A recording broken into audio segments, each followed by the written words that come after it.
Chapitre 14. La rancune de Rogue. Cette nuit-là, personne ne dormit dans la tour de Gryffondor. Les élèves savaient que le château était à nouveau fouillé et tout le monde resta éveillé dans la salle commune, en attendant de savoir si Black avait été capturé. Le professeur McGonagall revint à l'aube pour leur dire qu'il avait réussi, une fois encore, à s'échapper. Le lendemain, les mesures de sécurité avaient été renforcées dans toute l'école. Le professeur Flitwick était en train d'ensorceler la porte d'entrée à l'aide d'une grande photo de Sirius Black pour qu'elle puisse le reconnaître et rester solidement fermée à son approche. Rusard arpentait les couloirs en bouchant systématiquement les fissures, les ardes et autres trous de souris. Le chevalier du Catogan avait été renvoyé. Son portrait avait été accroché dans un couloir isolé du 6e étage et la grosse dame était de retour. Elle avait été restaurée d'une main experte, mais elle restait très inquiète et n'avait accepté de reprendre son poste qu'à la condition de bénéficier d'une protection spéciale. Une escouade de trolls à la mine revêche avait été engagée pour la protéger. Ils faisaient les 100 pas dans le couloir, l'air menaçant, en échangeant quelques grognements tandis qu'ils comparaient la taille de leurs massues. Harry avait remarqué que la statue de la sorcière borgne, au 2e étage, n'était pas gardée. Fred et George devaient avoir raison de penser qu'ils étaient les seuls, avec désormais Harry, Ron et Hermione, à connaître l'existence du passage secret qu'elle dissimulait. « Tu crois qu'on devrait en parler à quelqu'un ?» demanda Harry à Ron. « Il n'est certainement pas venu en passant par Onedux !» répondit Ron. « On en aurait entendu parler si la porte du magasin avait été forcée. » Harry était content qu'il lui ait fait cette réponse, car si le passage de la sorcière borgne devait être bouché, il ne pourrait plus jamais retourner à Préolard. En une nuit, Ron était devenu une célébrité. Pour la première fois de sa vie, on lui accordait plus d'attention qu'à Harry et, de toute évidence, il en était enchanté. Bien qu'il fût encore secoué par ce qui venait de se passer, il prenait grand plaisir à raconter l'histoire à quiconque le lui demandait, avec un grand luxe de détails. « J'étais endormi », expliqua-t-il encore une fois à un groupe de filles de 2e année qui buvaient ses paroles. « Et j'ai entendu un bruit de tissu qu'on déchirait. Au début, j'ai cru que j'avais rêvé. Et puis, il y a eu un courant d'air. Alors, j'ai tourné la tête et j'ai vu qu'un des rideaux de mon baldaquin avait été arraché. Et là-dessus, je l'ai vu, debout à côté de mon lit. Il avait l'air d'un squelette avec des longs cheveux dégoûtants. Il tenait un immense couteau qui devait faire dans les 30 centimètres. Il m'a regardé, je l'ai regardé, et puis j'ai crié. Et là, il s'est enfui. Je me demande bien pourquoi, ajouta Ron à l'adresse de Harry lorsque son auditoire se fut dispersé. Pourquoi donc s'est-il enfui? Harry s'était posé la même question. Pourquoi Black, voyant qu'il s'était trompé de lit, n'avait-il pas tué Ron avant de s'occuper de Harry? Black avait prouvé des années auparavant qu'il n'hésitait pas à assassiner des innocents. Or, cette fois, il s'était retrouvé dans un dortoir occupé par 5 élèves sans armes, dont 4 étaient profondément endormis. Il a dû se dire qu'il aurait du mal à s'enfuir du château une fois que tu avais réveillé tout le monde en criant, dit Harry d'un air songeur. Il aurait fallu qu'il nous tue tous avant de pouvoir s'échapper de la tour.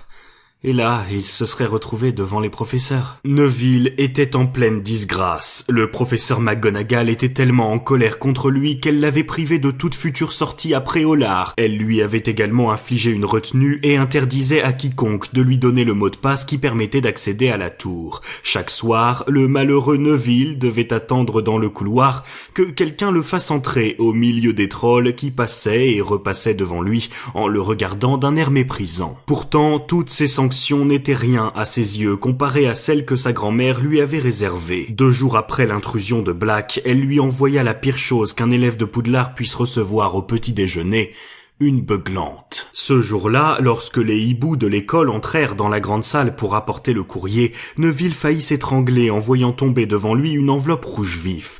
Harry et Ron, assis en face de lui, surent aussitôt qu'il s'agissait d'une beuglante. Ron en avait reçu une de sa mère l'année précédente. « Dépêche-toi de sortir, Neville !» conseilla Ron. Neville ne se le fit pas répéter 2 fois. Il prit l'enveloppe en la tenant à bout de bras comme s'il s'était agi d'une bombe et courut à toutes jambes hors de la salle, sous les rires des élèves de Serpentard. La beuglante explosa dans le hall d'entrée. La voix de la grand-mère de Neville, amplifiée par magie à un niveau sonore 100 fois supérieur à ce qu'elle était d'habitude, se mit à hurler qu'il avait jeté la honte sur toute la famille. Harry était tellement désolé pour Neville qu'il ne vit pas tout de suite que lui aussi avait reçu une lettre. Il fallut qu'Edwige lui mordît le poignet pour qu'il la remarque enfin. Aïe!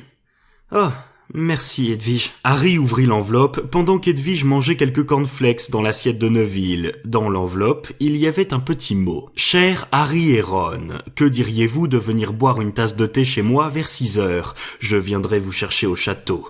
Attendez-moi dans le hall d'entrée, vous n'êtes pas autorisé à sortir tout seul. Amitié, Hagrid. Il veut sans doute que je lui raconte mon histoire, dit Ron. À 6 heures, cet après-midi-là, Harry et Ron quittèrent la tour de Gryffondor, passèrent rapidement devant les trolls et descendirent dans le hall d'entrée. Hagrid les attendait déjà. « Alors, Hagrid, dit Ron, j'imagine que vous voulez savoir ce qui s'est passé l'autre nuit. »« Je suis déjà au courant de tout, » répondit Hagrid en les emmenant dehors. « Ah, bon, » dit Ron un peu déçu. La première chose qu'ils virent en entrant dans la cabane de Hagrid, ce fut Buck qui était étendu sur le couvre-lit en patchwork. Ses ailes immenses, repliées contre son corps, il se délectait d'un plat de musaraigne morte. Détournant les yeux de ce spectacle peu ragoûtant, Harry vit un gigantesque costume marron et une horrible cravate jaune et orange accrochée à la porte de l'armoire. « Qu'est-ce que c'est que ça ?» demanda Harry. « C'est pour mon audition devant la commission d'examen des créatures dangereuses, » répondit Hagrid. « Nous sommes convoqués vendredi.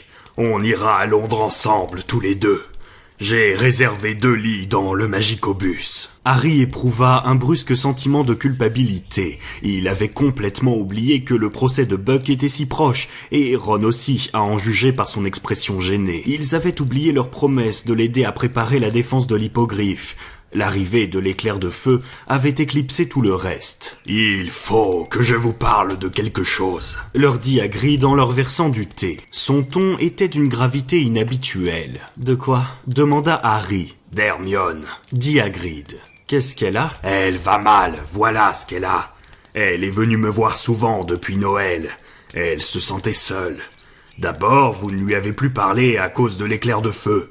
Ensuite, vous ne lui avez plus parlé parce que son chat... »« À manger, croutard !» acheva Ron d'un ton furieux. « Parce que son chat a agi comme tous les chats, » poursuivit Hagrid sans tenir compte de l'interruption. « Elle a souvent pleuré, si vous voulez savoir. Elle traverse une mauvaise passe en ce moment. À mon avis, elle a vu trop grand. Elle travaille trop, mais elle a quand même trouvé le temps de m'aider à préparer la défense de Buck. Elle m'a trouvé des choses très utiles. Je crois qu'il a une bonne chance de s'en tirer maintenant. »« Nous aussi, nous aurions bien aimé vous aider, Hagrid. Je suis désolé, » dit Harry avec maladresse. « Je ne vous en veux pas, » répondit Hagrid. « Dieu sait que vous avez eu suffisamment à faire. J'ai vu les séances d'entraînement de Quidditch jour et nuit. Mais ce que je voulais vous dire, c'est que je croyais l'amitié plus importante pour vous qu'un balai ou un rat, voilà tout. » Harry et Ron échangèrent des regards gênés. « Elle était vraiment bouleversée quand Black a failli te poignarder, Ron. Elle a du cœur, Hermione, croyez-moi. Et vous deux qui refusez de lui parler... »« Si elle se débarrassait de son chat, je recommencerais à lui parler, » dit Ron avec colère. « Mais elle y tient à cet animal. Elle ne supporte pas qu'on dise un mot contre lui.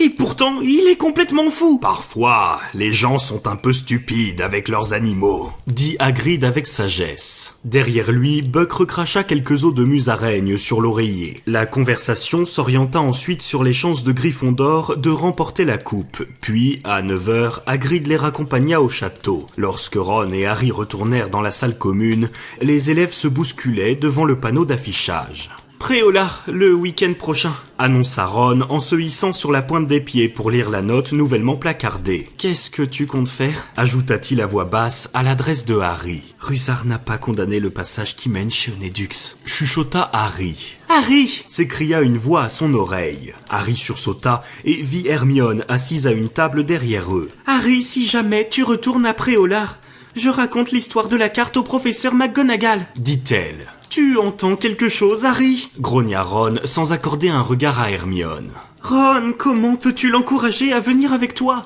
après ce que Sirius Black a failli te faire ? Je parle sérieusement, je vais vraiment le dire. Alors maintenant, tu essayes de faire renvoyer Harry, s'exclama Ron avec fureur. Tu trouves que tu n'as pas encore fait assez de dégâts cette année? Hermione ouvrit la bouche pour répondre, mais au même moment, Patenron bondit sur ses genoux. Elle sembla terrorisée par l'expression du visage de Ron et emmena aussitôt son chat dans le dortoir des filles. Alors, qu'est-ce que tu comptes faire? Répéta Ron comme si rien ne les avait interrompus. Tu devrais venir, la dernière fois, tu n'as rien vu. Tu n'es même pas allé chez Zonko. Harry regarda autour de lui pour vérifier qu'Hermione ne pouvait pas l'entendre. D'accord, dit-il. Je viens. Mais cette fois, je prends ma cape d'invisibilité. Le samedi matin, Harry glissa sa cape d'invisibilité dans son sac et la carte du maraudeur dans sa poche, puis il descendit prendre son petit déjeuner avec les autres. À l'autre bout de la table, Hermione ne cessait de lui jeter des coups d'œil soupçonneux, mais il évitait son regard et s'arrangea pour qu'elle le voie remonter l'escalier de marbre, tandis que les autres sortaient du château. « Au revoir !» cria Harry à Ron. « Amuse-toi bien, on se verra à ton retour. » Ron sourit et lui adressa un clin d'œil. Harry se précipita au 2e étage et sortit de sa poche la carte du maraudeur. Il s'accroupit derrière la sorcière borgne, prononça la formule magique qui faisait apparaître le plan du château et vit un petit point noir qui avançait dans sa direction. Harry le regarda de plus près. Une minuscule étiquette indiquait « Neville, long du bas ». Il tapota aussitôt la statue de sa baguette magique en murmurant « Dissendium » et lança son sac par l'ouverture. Mais avant qu'il ait pu s'y glisser lui-même, Neville apparut au coin du couloir. « Harry !» dit-il. « J'avais oublié que toi non plus tu n'allais pas à Préolard. Salut, Neville !» dit Harry en remettant la carte dans sa poche. « Qu'est-ce que tu fais ?»« Rien !» répondit Neville avec un haussement d'épaule. « Tu veux jouer aux cartes ?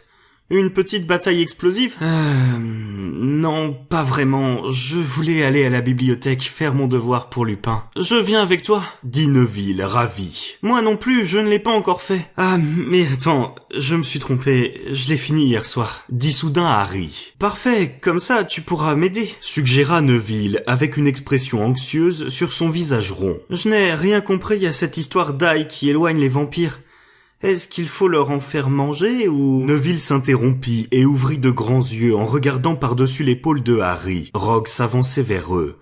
Neville se réfugia derrière Harry. « Qu'est-ce que vous faites là, tous les deux ?» demanda Rogue en les regardant alternativement. « Drôle d'endroit pour se donner rendez-vous. » Harry vit avec inquiétude les yeux de Rogue regarder autour de lui, puis se poser sur la statue de la sorcière borgne. « Nous n'avions pas rendez-vous, » dit Harry. « Nous nous sommes simplement croisés. »« Vraiment ?» dit Rogue. « Vous avez la manie d'apparaître dans les endroits les plus inattendus, Potter, et il est rare que vous y soyez sans raison. Je vous suggère de retourner tous les deux dans la tour de Gryffondor où vous auriez davantage votre place. » Harry et Neville s'éloignèrent sans ajouter un mot. En tournant l'angle du couloir, Harry jeta un coup d'œil en arrière. Rogue était en train de passer la main sur la tête de la sorcière borgne en l'examinant attentivement. Lorsqu'ils furent arrivés devant le portrait de la grosse dame, Harry réussit enfin à se débarrasser de Neville. Il lui donna le mot de passe, puis fit semblant d'avoir oublié son devoir sur les vampires dans la bibliothèque et tourna aussitôt les talons pour aller le chercher. Dès qu'il fut à bonne distance des trolls, il sortit à nouveau la carte. Le couloir du 2e étage semblait désert. Harry regarda de près le plan du château et vit avec soulagement que le minuscule point qui portait l'étiquette Severus Rogue était retourné dans son bureau. Il courut en direction de la sorcière borgne, fit pivoter sa bosse, s'engouffra dans l'ouverture et se laissa glisser jusqu'au bas du toboggan de pierre où il retrouva son sac. Il effaça à nouveau la carte du maraudeur, puis se mit en chemin le long du passage secret. Harry, dissimulé par sa cape d'invisibilité, sortit de chez Onédux et donna une petite tape dans le dos de Ron. « C'est moi » murmura-t-il. « Tu en as mis du temps » souffla Ron. Rogue était dans le coin. Ils avancèrent le long de la grande rue. « Où es-tu » ne cessait de marmonner Ron du coin des lèvres. « Tu es toujours là ?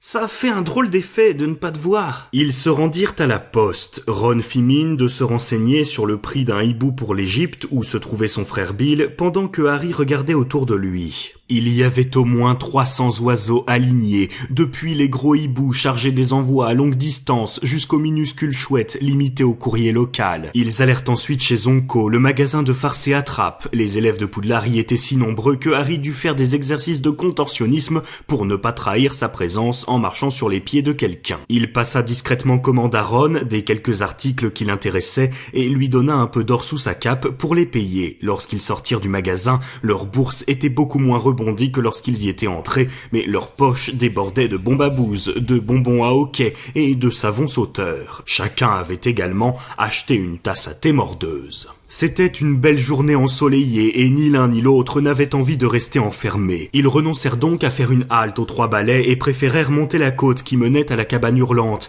la maison la plus hantée de toute la Grande-Bretagne. Elle dominait le village, un peu à l'écart, et même en plein jour, elle n'était pas très rassurante, avec ses fenêtres obstruées par des planches et son sinistre jardin envahi d'herbes sauvages. « Même les fantômes de Poudlard évitent de venir jusqu'ici, » dit Ron, tandis qu'il contemplait la maison appuyée contre la clôture. « J'en ai parlé à Nick quasi sans tête.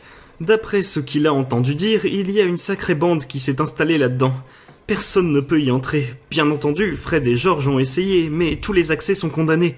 Et pas moyen de forcer le passage. » Harry, à qui la montée avait donné chaud, songea à enlever sa cape quelques instants, mais au même moment, il entendit des voix un peu plus loin. Quelqu'un s'approchait de l'autre côté de la colline, et un instant plus tard, Malfoy apparut, accompagné de Crabbe et de Goyle. « Je devrais très vite recevoir un hibou de mon père, » disait Malfoy. « Il est allé à l'audience pour parler de ma blessure au bras. Et témoigner que je n'ai pas pu m'en servir pendant 3 mois. » Crabbe et Goyle ricanèrent. « J'aurais bien aimé être là pour entendre ce crétin barbu essayer de se défendre. Vous pouvez être sûr que cet hippogriffe n'en a plus pour longtemps. » Malfoy aperçut soudain Ron, et un sourire malveillant se dessina sur son visage blafard. « Qu'est-ce que tu fais là, Weasley ?» Malfoy regarda la cabane en ruine. « J'imagine que tu serais ravi d'habiter là-dedans. Au moins, tu aurais une chambre à toi. J'ai entendu dire que ta famille dormait dans une seule pièce. » « C'est vrai. » Harry attrapa le pan de la robe de Ron pour l'empêcher de sauter sur Malfoy. « Laisse-moi faire, » murmura-t-il à l'oreille de Ron. L'occasion était trop belle. Harry se glissa silencieusement derrière Malfoy, Crabbe et Goyle, puis il se pencha pour ramasser une poignée de boue. « On parlait justement de ton ami Hagrid, » dit Malfoy à Ron. « On essayait d'imaginer ce qu'il était en train de raconter à la commission d'examen des créatures dangereuses. Tu crois qu'il va pleurer quand ils couperont la tête de son hippo? » Splatch! La poignée de boue s'écrasa sur la tête de Malfoy. À présent, ses cheveux blonds dégoulinaient de gadou. « Qu'est-ce que... » Ron riait tellement qu'il dut se tenir à la clôture pour ne pas tomber. Malfoy, Crabbe et Goyle firent volte-face en regardant autour d'eux, d'un air ahuri. Malfoy essaya de s'essuyer les cheveux, mais il ne parvint qu'à étaler davantage la boue sur le sommet de son crâne. « Qu'est-ce que c'était ?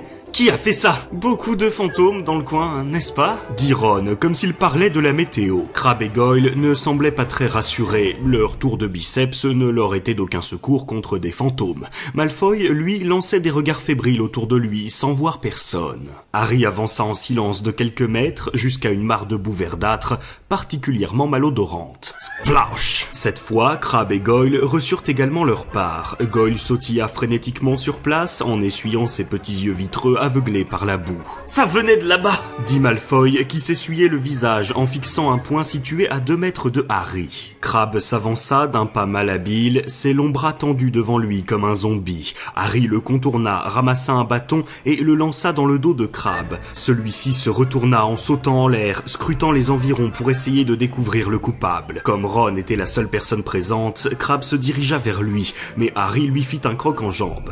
Crabbe trébucha et son énorme pied se posa sur un pan de la cape d'invisibilité. Harry sentit une forte secousse qui fit glisser la cape de son visage. Pendant une fraction de seconde, Malfoy le contempla avec des yeux ronds. « Ah !» hurla-t-il en montrant du doigt la tête de Harry, puis il fit volte-face et dévala la colline à toutes jambes, Crabbe et Goyle sur ses talons. Harry ramena la cape sur sa tête, mais le mal était fait. « Harry !» dit Ron. « Il vaudrait mieux que tu te dépêches de rentrer au château. Si jamais Malfoy dit quelque chose... » « À tout à l'heure !» lança Harry qui redescendit aussitôt vers Préolard. Malfoy en avait-il cru ses yeux, et qui croirait Malfoy? Personne ne connaissait l'existence de la cape d'invisibilité, à part Dumbledore. Harry sentit son estomac se retourner. Dumbledore devinerait ce qui s'était passé si Malfoy disait quoi que ce soit. De retour chez Honédux, Harry se glissa dans la cave, ouvrit la trappe et redescendit dans le passage secret. Puis il enleva sa cape, la mit sous son bras et courut le long du souterrain. Malfoy serait rentré avant lui. Combien de temps lui faudrait-il pour trouver un professeur à qui raconter son histoire? Hors d'haleine, sans prêter attention à son point de côté, Harry continua de courir jusqu'au toboggan de pierre. Il valait mieux abandonner là sa cape d'invisibilité. Elle serait trop compromettante s'il la gardait. Il la cacha dans un coin du passage, puis remonta le toboggan, ses mains moites glissantes contre la pierre. Il atteignit la bosse de la sorcière, donna quelques coups de sa baguette magique pour la faire pivoter, passa la tête par l'ouverture et se hissa au dehors. La bosse se referma et Harry eut tout juste le temps de s'écarter de la statue avant que ne retentissent dans le couloir des bruits de pas qui s'approchaient à vive allure. C'était Rogue qui se précipitait, sa longue robe noire virevoltant autour de lui. Il vint se planter devant Harry. « Alors », dit-il. Il avait sur le visage une expression triomphante qu'il essayait vainement de cacher. Harry prit un air innocent malgré la sueur qui ruisselait sur son visage et cacha dans ses poches ses mains pleines de boue. « Venez avec moi, Potter, » dit Rogue. Harry le suivit dans les escaliers en essayant de s'essuyer discrètement les mains dans les poches de sa robe sans que Rogue le remarque. Ils descendirent les escaliers qui menaient dans les cachots puis pénétrèrent dans le bureau de Rogue. Harry n'y était entré qu'une seule fois jusqu'à présent et ce jour-là aussi il avait eu de sérieux ennuis. Depuis, Rogue avait ajouté d'autres horreurs gluantes dans les bocaux qui s'alignaient sur les étagères et scintillaient à la lueur du feu de cheminée en renforçant l'atmosphère menaçante de la pièce. « Asseyez-vous » ordonna Rogue. « Monsieur Malfoy vient de me raconter une très étrange histoire, Potter, » dit Rogue, qui était resté debout. Harry demeura silencieux. « Il m'a dit qu'il se trouvait près de la cabane hurlante lorsqu'il a rencontré Weasley, apparemment seul. » Harry ne dit toujours rien. Monsieur Malfoy m'a affirmé qu'il était en train de parler avec Weasley et qu'il a soudain reçu de la boue sur la tête. Comment pensez-vous que cela ait pu se produire? Harry fit semblant d'être surpris. « Je n'en sais rien, professeur, » dit-il. Rogue fixait Harry avec un regard perçant. C'était comme s'il s'était trouvé face à face avec un hippogriffe. Harry s'efforça de ne pas scier. « Monsieur Malfoy a alors été témoin d'une étrange apparition, » poursuivit Rogue. « Pouvez-vous imaginer de quoi il s'agissait, Potter ?»« Non, » répondit Harry en essayant de manifester une curiosité tout innocente. « C'était votre tête, Potter, votre tête qui flottait en l'air. » Il y eut un long silence. « Il ferait peut-être bien de consulter Madame Pomme-Fraîche, » suggéra Harry. S'il voit des choses comme « Qu'est-ce que votre tête pouvait bien faire à Préolard, Potter ?» l'interrompit Rogue. « Votre tête n'a pas le droit de se rendre là-bas. Aucune partie de votre corps n'a reçu l'autorisation d'aller à Préolard. »« Je le sais, » répondit Harry en faisant de son mieux pour effacer de son visage toute trace de culpabilité ou de crainte. Il semblerait que Malfoy ait eu une hallucination. Malfoy n'est pas sujet aux hallucinations, coupa Rogue. Il se pencha en s'appuyant des deux mains sur les accoudoirs du fauteuil dans lequel Harry était assis, si bien que leurs visages n'étaient plus qu'à quelques centimètres l'un de l'autre. Si votre tête se trouvait à Préolard, le reste de votre personne devait également y être, reprit Rogue. « J'étais dans la tour de Gryffondor, » protesta Harry. « C'est vous-même qui m'aviez dit... » Quelqu'un peut-il le confirmer? Harry resta silencieux et les lèvres minces de Rogue s'étirèrent en un horrible sourire. « Très bien, » dit-il en se redressant. « Ainsi donc... Tout le monde, depuis le ministère de la magie jusqu'au personnel de Poudlard, s'est efforcé de protéger Harry Potter de Sirius Black. Mais le célèbre Harry Potter ne connaît que sa propre loi. Qu'on laisse donc le petit personnel s'inquiéter de sa sécurité. Le célèbre Harry Potter, lui, va où il veut, quand il veut, sans se soucier le moins du monde des conséquences. » Harry s'abstint de répondre. Rogue essayait de le provoquer pour lui faire avouer la vérité. Mais il n'avait pas l'intention de se laisser impressionner. Rogue n'avait aucune preuve, pour le moment tout au moins. « C'est fou ce que vous ressemblez à votre père, Potter !» dit soudain Rogue, les yeux étincelants. Lui aussi était excessivement arrogant. Son petit talent au Quidditch lui donnait l'impression à lui aussi d'être au-dessus des autres. Il passait son temps à se pavaner, accompagné de ses amis et de ses admirateurs. La ressemblance entre vous est saisissante, inquiétante même. « Mon père ne se pavanait pas, » dit Harry malgré lui. Et moi non plus. Votre père n'aimait pas plus que vous se conformer au règlement. Poursuivit Rogue, une expression mauvaise sur son visage mince. À ses yeux, les règlements étaient destinés au commun des mortels, pas aux vainqueurs de la coupe de Quidditch. Il avait la tête tellement enflée. Taisez-vous! Harry s'était levé d'un bond. Une rage telle qu'il n'en avait pas éprouvé depuis le jour de son départ de Private Drive l'avait saisi avec la violence d'un coup de tonnerre. Le visage soudain figé de Rogue, ses yeux noirs flamboyants d'une lueur féroce, le laissait indifférent. « Qu'est-ce que vous venez de me dire, Potter ?»« Je vous ai dit de vous taire !» s'exclama Harry. « Ne me parlez plus de mon père. Je connais toute la vérité. Je sais qu'il vous a sauvé la vie. Dumbledore me l'a dit. Sans mon père, vous ne seriez même pas là. » Le teint jaunâtre de Rogue avait pris une couleur de lait caillé. « Est-ce que le directeur vous a expliqué dans quelles circonstances votre père m'a sauvé la vie ?» murmura-t-il. Ou bien a-t-il estimé que les détails de l'histoire pouvaient choquer les oreilles délicates du précieux petit Potter?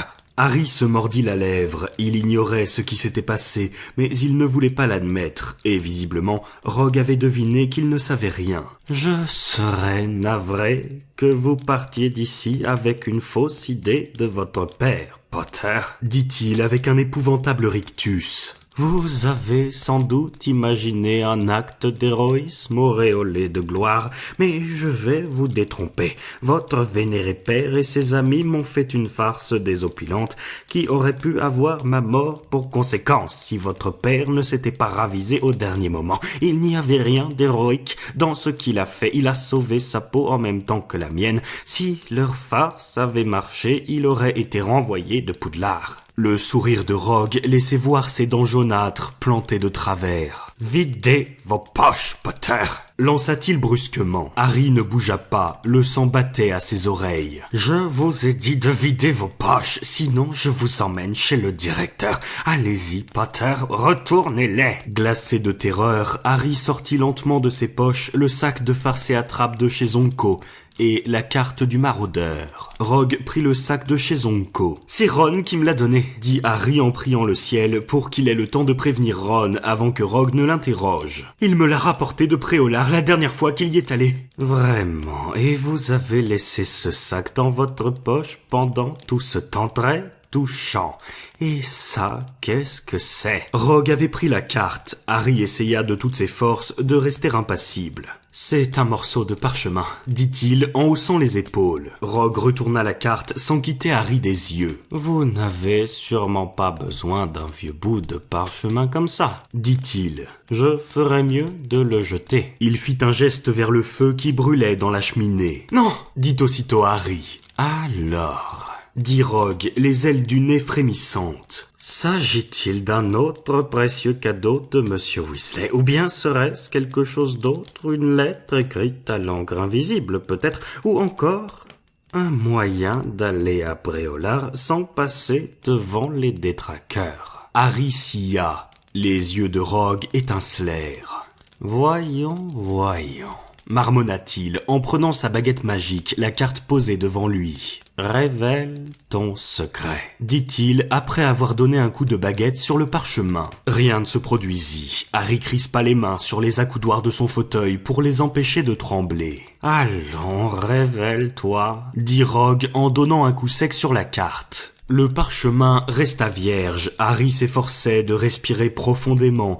régulièrement, pour se calmer. Severus Rogue, professeur dans cette école, t'ordonne de livrer les secrets que tu détiens, dit Rogue en frappant à nouveau la carte avec sa baguette magique. Comme si une main invisible écrivait sur le parchemin, des mots apparurent alors à la surface. Monsieur Lunard présente ses respects au professeur Rogue et lui demande de bien vouloir cesser de mettre son énorme nez dans les affaires d'autrui. Rogue se figea. Harry, stupéfait, lut le message, mais le parchemin ne s'arrêta pas là. D'autres mots apparurent. Monsieur Cornedru approuve Monsieur Lunard et voudrait ajouter que le professeur Rogue est un horrible crétin. La situation aurait été comique si elle n'avait pas été aussi grave. D'autres mots s'inscrivirent sur le parchemin. Monsieur Patmol voudrait faire part de son ébahissement à la pensée qu'un tel imbécile ait pu devenir professeur. Horrifié, Harry ferma les yeux. Lorsqu'il les rouvrit, le parchemin avait livré ces derniers mots. Monsieur Queudver souhaite le bonjour au professeur Rogue et lui conseille de se laver les cheveux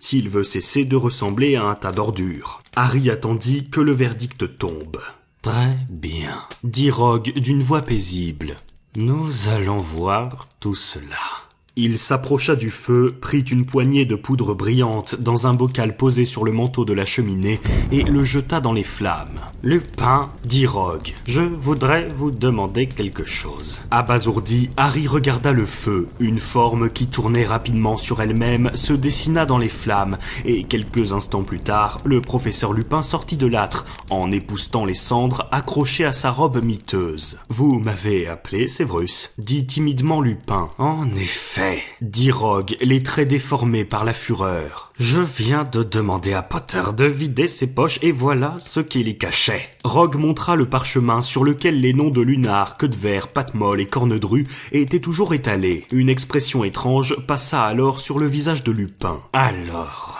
dit Rogue. Lupin gardait les yeux fixés sur le parchemin. Harry eut l'impression qu'il réfléchissait à toute vitesse. « Alors ?» répéta Rogue. De toute évidence, ce morceau de parchemin déborde de magie noire. Vous êtes censé être un expert en la matière, Lupin. Où pensez-vous que Potter ait pu se le procurer ? Lupin leva les yeux et adressa à Harry un regard à peine perceptible pour lui faire comprendre qu'il ne devait surtout pas l'interrompre. De magie noire, répéta-t-il de sa voix timide. Vous croyez vraiment, Séverus ? À mon avis, c'est tout simplement un morceau de parchemin qui insulte quiconque essaye de le lire.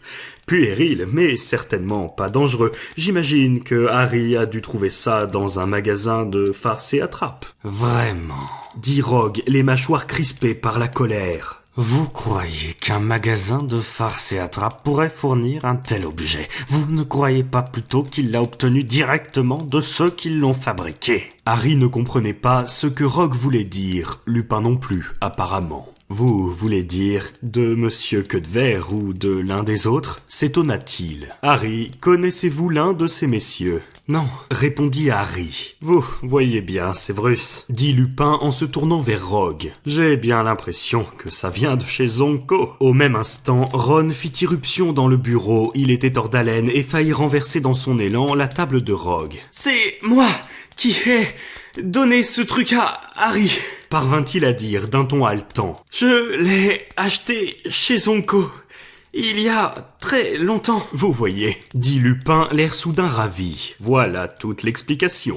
Je vais m'occuper de cet objet, Séverus, d'accord ? Il plia la carte et la mit dans sa poche. Harry et Ron, venez avec moi, ajouta-t-il. J'ai quelque chose à vous dire en ce qui concerne votre devoir sur les vampires.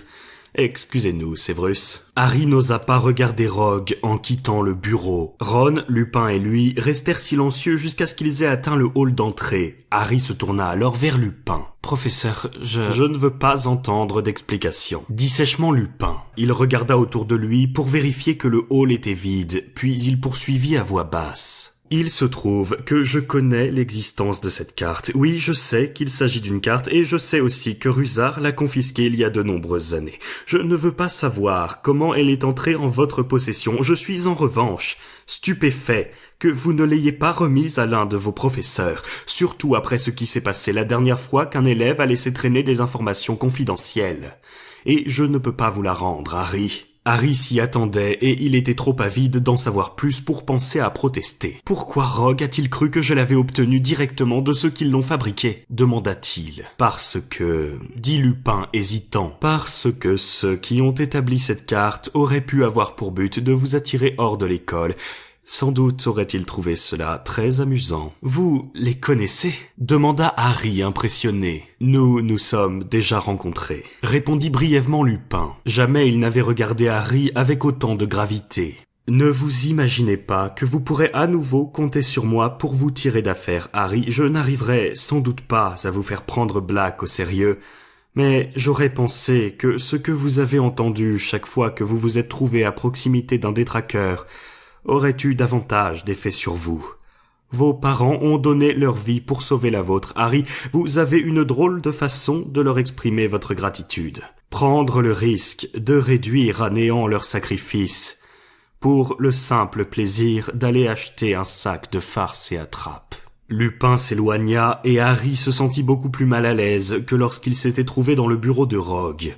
Accompagné de Ron, il monta lentement l'escalier de marbre. En passant devant la sorcière borgne, il se souvint de la cape d'invisibilité. Elle était toujours là, dans le passage secret, mais il n'osa pas aller la chercher. « C'est ma faute », dit brusquement Ron. « C'est moi qui t'ai encouragé à venir.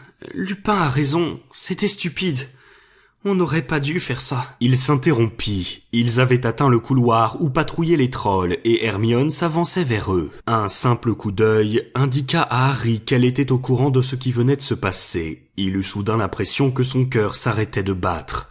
Et si elle avait tout raconté au professeur McGonagall? « Tu vas nous expliquer que c'est bien fait pour nous ?» demanda Ron avec un ton féroce. « Ou alors tu viens nous dire que tu nous as dénoncés? Non » répliqua Hermione. Elle avait une lettre à la main et ses lèvres tremblaient. « Je pensais simplement que vous voudriez être au courant.